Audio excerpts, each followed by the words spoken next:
তৃণমূল কংগ্রেসকে আপনারা যত তাড়াতাড়ি পশ্চিমবঙ্গের বুক থেকে সরে যাবেন, পশ্চিমবঙ্গ পূর্ব পাকিস্তান বা বাংলাদেশ হওয়ার হাত থেকে রক্ষা পাবে। টিএমসি তো উদ্বেগের বিষয় রাজ্যবাসীর কাছে। টিএমসি যা করছে সবটাই মানুষের কাছে এখন উদ্বেগের কারণ হয়ে দাঁড়িয়েছে। রাজ্যের মানুষ চাইছে তৃণমূলের হাত থেকে পরিত্রাণ পেতে। প্রধানমন্ত্রীর জনমুখী প্রকল্প মানুষের কাছে তুলে ধরছে বিজেপির কর্মীরা। মনে হওয়ার কোনো বিষয় নয়, এটা পরীক্ষিত সত্য। বিজেপি যে রাজ্যে ক্ষমতায় আছে সেই রাজ্যে শিল্পের জোয়ার বইছে।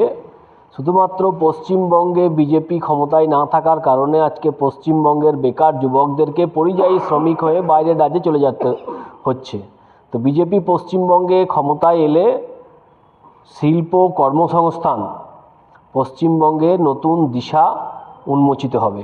20 বছর 25 বছর ধরে এলাকায় যিনি বিধায়ক আছেন, এলাকায় কটা নতুন স্কুল, কটা নতুন কলেজ, কতগুলো নতুন হাসপাতাল, এছাড়াও বিভিন্ন পরিকাঠামোগত যে সমস্ত বিষয়গুলো আছে সেগুলো কোথায় কি হয়েছে আমরা কিন্তু দেখতে পাচ্ছি না। যা ছিল সেইগুলোকে শুধুমাত্র একটু রংচং করে চকচকে পরিষ্কার করা হয়েছে। এর বাইরে এই বিধায়কের আমলে আর কিন্তু কিছু হয়নি। মমতা বন্দ্যোপাধ্যায়কে একটাই কথা বলার, তৃণমূল কংগ্রেসকে আপনারা যত তাড়াতাড়ি পশ্চিমবঙ্গের বুক থেকে সরে যাবেন, পশ্চিমবঙ্গের বেকাররা হাতে কাজ পাবে, পশ্চিমবঙ্গের মায়েরা সুরক্ষিত থাকবে, সর্বোপরি পশ্চিমবঙ্গ পূর্ব পাকিস্তান বা বাংলাদেশ হওয়ার হাত থেকে রক্ষা পাবে।